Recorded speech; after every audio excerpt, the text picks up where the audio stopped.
di studio Metro TV pakar forensik teknologi informasi Ruby Alamsyah dan juga Humas Google Indonesia Shinto Nugroho. Selamat pagi. Mbak Shinto, selamat pagi Mas Ruby. Dan saya akan juga menyapa satu narasumber lagi yang bergabung dari Surabaya, Jawa Timur. Ada staf khusus Kemenkominfo Henry Subiakto. Selamat pagi Pak Henry. Selamat pagi Mbak Zakia. Ya Pak Henry, ini apakah sudah bisa dibilang mengkhawatirkan penyebaran dari paham radikal di media sosial ini? Kalau kita mengamati media sosial, memang sebagian besar, terutama dalam konteks politik belakangan ini, banyak sekali penyebaran-penyebaran radikalisme.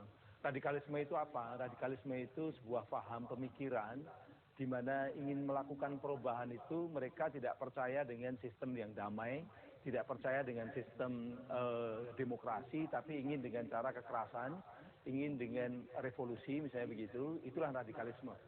Nah, paham-paham itu sekarang banyak membonceng kondisi politik di Indonesia yang sedang panas dan berasal dari banyak pihak. Ada yang memang berasal dari negara-negara yang punya paham-paham Islam radikal misalnya, tapi juga ada juga yang berkembang di dalam negeri. Nah, di sosial media ini nampak sekali paham-paham itu banyak berseliweran, tapi masyarakat banyak yang tidak melihat itu sebagai hal yang radikal, terutama yang menganggap bahwa itu bagian dari sebuah kepercayaan mereka. Jadi radikal itu bagi orang yang melihat dari luar. Tapi bagi orang yang menganggap bahwa itu sesuatu yang benar, dianggap itu bagian dari sebuah ajaran begitu. Baik, tapi Pak Henry, bisa dikatakankah saat ini Indonesia dalam penyebaran radikal melalui media sosial ini sudah bisa dikatakan mengkhawatirkankah?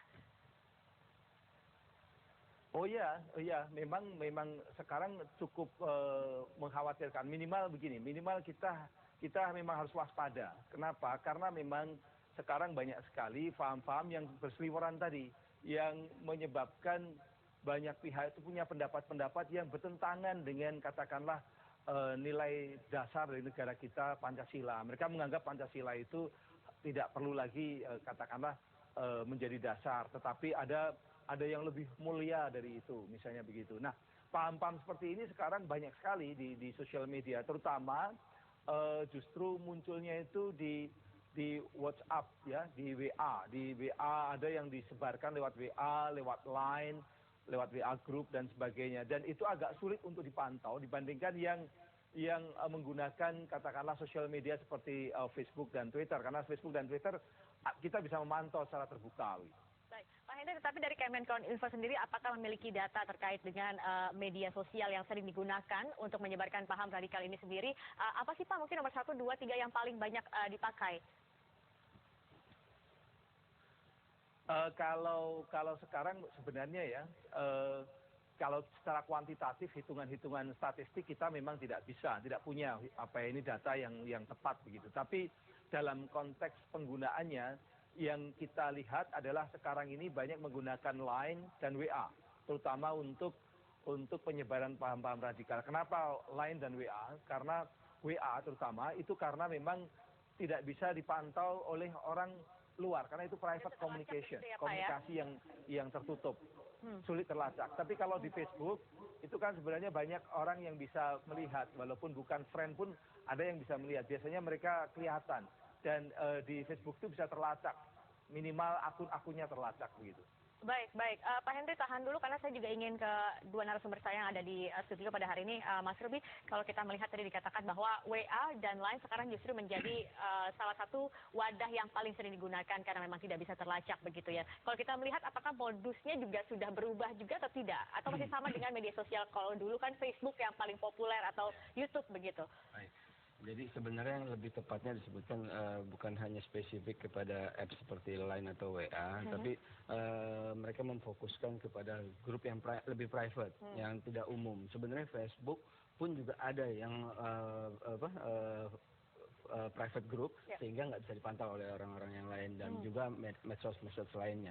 Nah, kalau WA sama Line ini kenapa lebih masif, jauh lebih, selain tadi lebih private dan tidak terpantau secara umum, secara langsung, itu jauh juga kebetulan infrastruktur sama sistem mereka bagus, sangat cepat. Jadi seperti Pak Henry bilang, yang Pak Kominfo bilang yang dibutuhkan adalah kecepatan mereka untuk menyebarkan ini dan merubah mindset seseorang sesuai dengan apa yang mereka mau. Nah, kalau dengan cepat orang tangkap langsung nyebarin, multiple efeknya sangat tinggi. Ya WA sama lain memang berperan besar karena mereka pun memiliki infrastruktur yang sangat bagus. Tetapi kalau kita lihat modusnya ini masih sama saja kah untuk modus penyebaran radikal ini sendiri, atau memang ada ada sistem atau modus yang berbeda? Menurut saya sih masih sama aja karena mereka hanya menggunakan internet sebagai media menyebarkan informasi mereka yang mereka mau dengan sangat cepat. Nah, dia tinggal memilah aja mana yang lebih cepat, yang lebih efisien dan lebih efektif, mereka pilih. Kebetulan saat ini memang WhatsApp dan lain-lain. Baik, Kemenkominfo mengatakan belum memiliki statistik terkait dengan seberapa masif, meskipun sudah bisa dikatakan bahwa ini mengkhawatirkan. Tapi kalau dari pantauan Mas Ruby sendiri, apakah memang sudah cukup masifkah untuk penyebaran paham radikal ini dengan menggunakan media sosial? Adakah datanya yang dimiliki? Kalau kami tidak memiliki data secara spesifik, tapi kalau berdasarkan pengalaman kasus sudah sangat masif, sudah sangat masif, baik yang private group ini maupun yang tersebar luas. Seberapa masif, Mas? Seberapa masifnya kepastiannya saya tidak tahu karena nggak memiliki data secara ini. Tapi tingkatan kasus yang ditangani dari tahun ke tahun ini semakin meningkat. Oke, baik. Mbak Shinto, dari Google sendiri ini tentunya kan konten-konten yang berbau ataupun juga bernada paham radikal ini kan sebenarnya juga apakah bisa sih sebenarnya disaring tidak sih Mbak dari Google sendiri sebelum akhirnya juga masuk ke dalam web ini? Kalau kita misalnya kita kan akan ngomongin ini terutama YouTube ya. Nah, Google itu kan pada prinsipnya is a open platform di mana teknologi actually enables orang atau memberikan kesempatan untuk semua orang untuk menyuarakan pemikiran mereka, dan ini kan termasuk dalam yang tadi disampaikan juga oleh Ketua Dewan Pers bahwa kebebasan untuk berbicara dan menyampaikan pendapat itu kan dijamin juga oleh undang-undang. Akan tetapi tentunya kita mempunyai terms of service, kita juga punya community guidelines. Kemudian di situ tuh bisa, jadi kayak misalnya rekrutmen teroris gitu, atau organisasi teroris yang memiliki channel di YouTube gitu. Nah itu bisa rekrutmen itu kita remove. Kemudian juga. Tapi ada kewenangan dari Google sendiri untuk menghapus atau meremove dari konten-konten yang berbau radikal seperti itu? Itu dilakukan tentunya dengan masukan dari masyarakat, karena seperti kita bilang tadi community guidelines, di mana masyarakat bisa langsung melakukan flagging. Untuk YouTube ini? Untuk YouTube. Kemudian juga kami juga bekerja sama tentunya dengan Kominfo dengan program kami yang Trusted Flaggers. Jadi ketika mereka flagging, mereka langsung bisa memilih. Ini bagian yang mana, apa hate speech, apa violence, atau yang lain-lain, atau act of terrorism, gitu bisa juga. Itu dalam platform untuk YouTube. Tapi kalau dalam Google sendiri untuk misalnya orang search keyword, misalnya sesuatu yang berbau dengan radikal, itu bagaimana? Apabila kan gini Mbak, semua news agency kan juga mempergunakan keyword yang sama. Contohnya gini, keyword ISIS itu kan juga dipergunakan oleh teman-teman kita yang dari reputable media di Indonesia gitu. Jadi kalau mau remove itu, semua berita yang juga sebenarnya konten yang positif itu juga akan remove karena kata-kata itu sendiri kan nilainya netral. Gitu, sehingga tidak memungkinkan untuk meremove kata-kata yang sifatnya hanya karena kata-kata itu kalau digabungkan menjadi satu kalimat kemudian ini. Nah, digabungkan menjadi satu kalimat juga mempunyai potensi sebenarnya berita yang bagus dan sangat positif menjadi remove dari organisasi pemberitaan atau news organization yang reputable akan remove juga gitu. Jadi ini yang sangat kami jaga. Yang kami lakukan adalah kami melakukan banyak training dari Google News Lab dengan berbagai macam news organization reputable. Saya kira Metro juga sudah menerima training tersebut untuk melakukan online verification.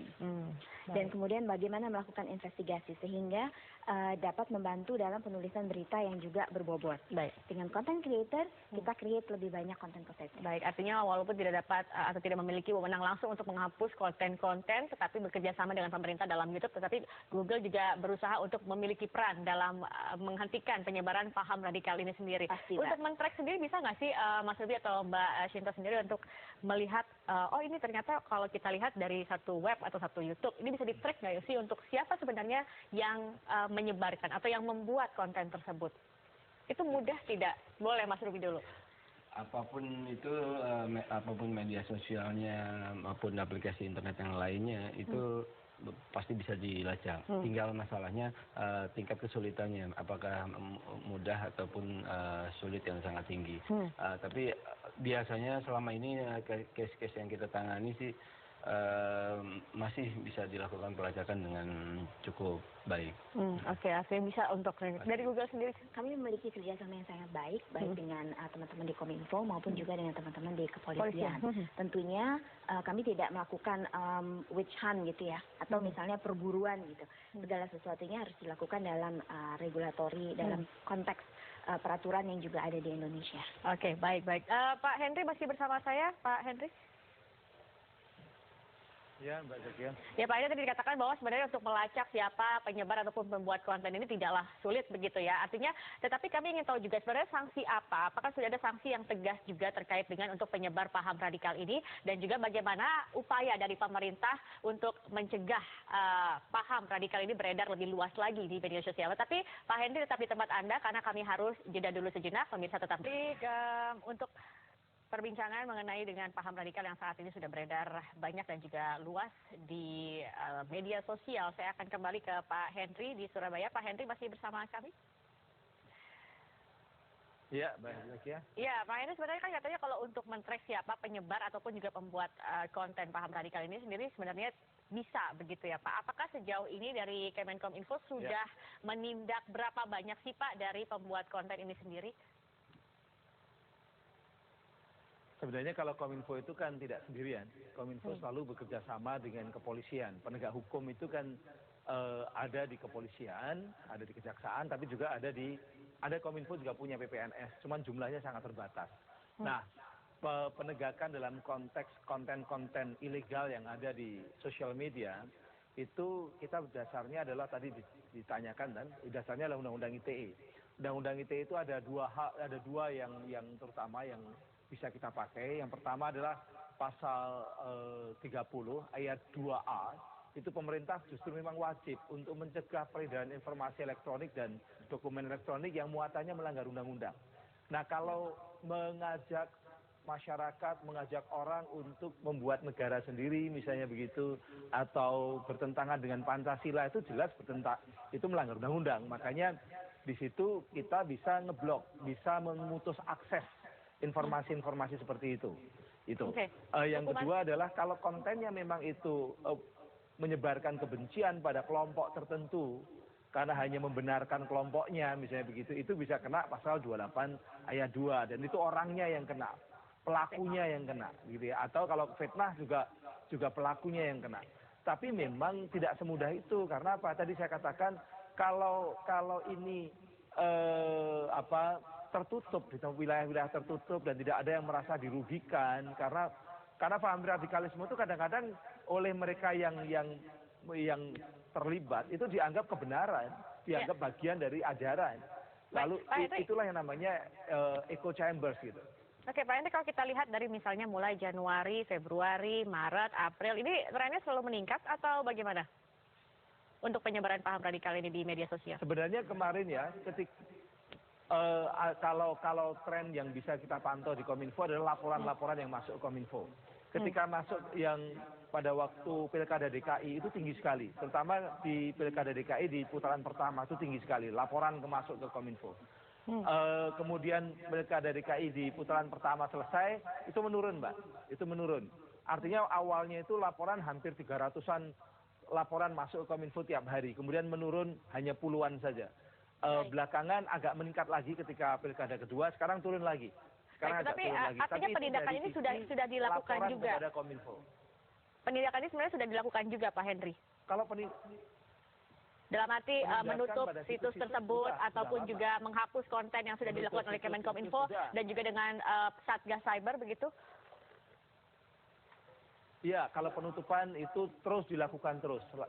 Selama ada masukan-masukan dari kementerian lembaga, misalnya dari BNPT, misalnya begitu ya, dari kepolisian, itu oleh Kominfo diproses, dieksekusi oleh Kominfo untuk menutup situs-situs itu bekerjasama dengan ISP. Dan itu tidak berhenti sampai sekarang, terus dilakukan sepanjang itu memang melanggar undang-undang. Itu terus.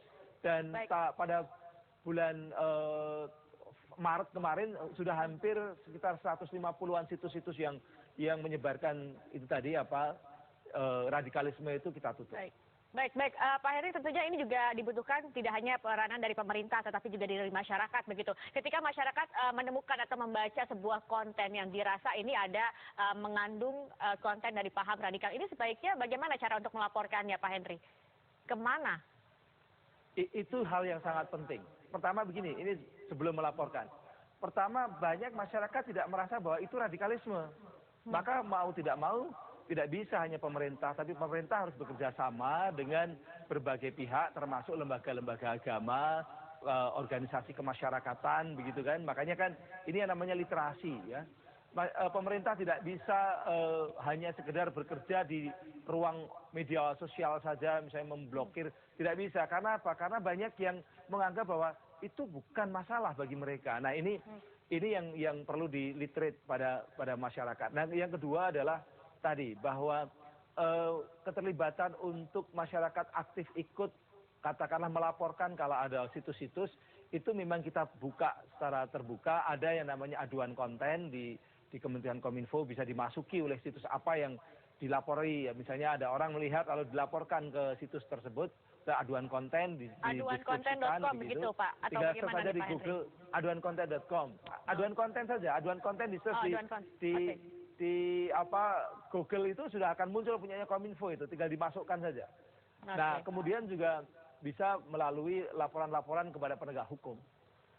Oke, baik. Tinggal di Google, itu berarti berrelasi dengan situs dari Kemenkominfo begitu ya Pak ya? Untuk aduan konten ini? Iya, akan masuk dengan sendirinya akan masuk ke situs Menkominfo. Nanti kalau aduan konten itu ada nanti. Link. Itu kerjasama antara Menkominfo, Kementerian Kominfo dengan BNPT juga ada. Oke, Pak Henry, tahan dulu, saya ingin ke Mas Ruby. Mas Ruby, apakah cukup untuk melawan paham radikal di media sosial ini? Dilawan juga di media sosial. Ada yang mengatakan bahwa mungkin bisa membuat seperti kontra opini begitu ya. Jadi begitu ada yang menyebarkan paham radikal, lalu dilawan juga dengan kontra opini juga, supaya juga masyarakat memiliki pandangan berbeda. Tetapi apakah harus dilawan juga di media sosial juga kah? Lebih efektif? Menurut saya kasihan masyarakatnya, hidupnya berat banget ya, melakukan sesuatu yang bukan kewajiban mereka. Saya sebenarnya lebih sepaham dengan Pak Kapolri tadi sebutkan bahwa sebenarnya butuh regulasi yang lebih keras, lebih baik. Jadi sekarang kurang keras nih Mas dengan Undang-Undang ITE yang sudah ada. Undang-Undang ITE yang Pak Henry sebutkan barusan tadi adalah revisi Undang-Undang ITE 2016, yaitu pasal 32 ayat 2A tadi.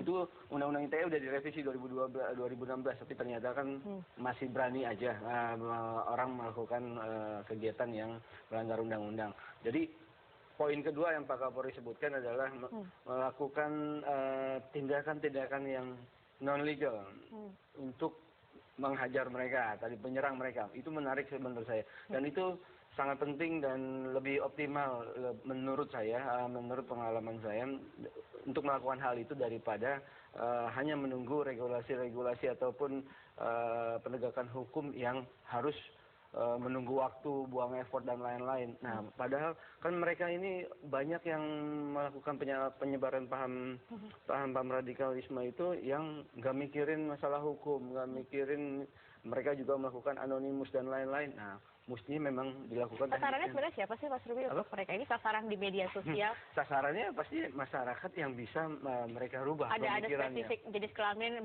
range usia? Kalau dari bahasa-bahasa yang saya lihat sih melihat masyarakat yang masih yang edukasi nggak terlalu tinggi, sehingga mereka gampang aja mempercayai. Lalu internet itu adalah sebuah ranah yang sebenarnya dipantau ataupun harus berlisensi dan lain, sehingga kalau ada yang menyebarkan paham-paham tertentu pakai domain tertentu, terkesan itu sebuah kebenaran yang nyata gitu, dan udah mereka.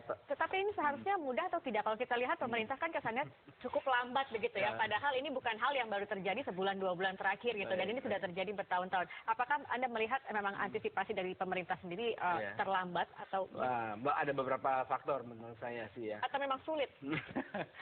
Terlambat atau sulit? Menurut saya ada beberapa faktor. Pertama, tadi penyasaran mereka kan masyarakat bawah. Lalu kedua, pelaku-pelaku ini kebanyakan memikir adalah penegakan hukum di Indonesia itu tidak apa namanya, tidak optimal, alias ya mereka dikejarnya belum tentu pasti. Jadi setiap pelanggaran belum tentu pasti dilakukan penegakan hukum karena terlalu banyak gitu kan, dan juga mereka underestimate dengan penegak hukum kita, dengan regulator kita. Padahal tadi seperti Mbak Zakia bilang bahwa ini udah lama kejadian. Pak Kominfo juga punya aduan konten, BNPT, lalu Polri juga punya sudah sistem lengkap sebenarnya. padahal Tapi sistemnya. karena terlalu masif dan ini kan mereka harus memilah prioritas mana yang harus dilakukan yang sangat mengganggu masyarakat. Nah, tadi teknik yang disebutkan Pak Kapolri yang nomor 2 menurut saya sangat setuju dilakukan hal-hal yang non legal alias melakukan tindakan sesuatu agar bisa menyetop radikalisme itu tanpa melakukan legal formal yang terlalu bertele-tele. Oke, baik. Mbak Sita sendiri bagaimana nih Mbak? Ini kan kita melihat memang ada trennya ya, kadang memang naik, kadang turun begitu, terutama juga berita hoax yang menyebar begitu masif. Nah, dari Google sendiri, apakah ke depannya juga apa-apa yang akan bisa dilakukan juga untuk mendukung? Tentunya ini tidak hanya peranan pemerintah saat ini yang diperlukan, masyarakat dan juga tentunya dari pihak-pihak seperti Google seperti ini. Kalau kita lihat tadi masyarakat tuh sebenarnya juga sudah cukup banyak yang pinter. Saya setuju juga dengan yang tadi disampaikan Mas Ruby. Digital literacy atau literal digital itu juga masalah di masyarakat kita. Jadi kita melakukan program-program memang yang bekerja sama Kominfo dan juga sama NGO-NGO yang lain, CSO Indonesia untuk literasi digital. Jadi ada satu prongnya itu, kemudian kami juga bekerja sama dengan komunitas seperti misalnya Mavindo contohnya. Karena mungkin agak sedikit berbeda kalau kita percaya bahwa komunitas itu sebenarnya memiliki power untuk bisa fight back dengan mengeluarkan konten positif misalnya.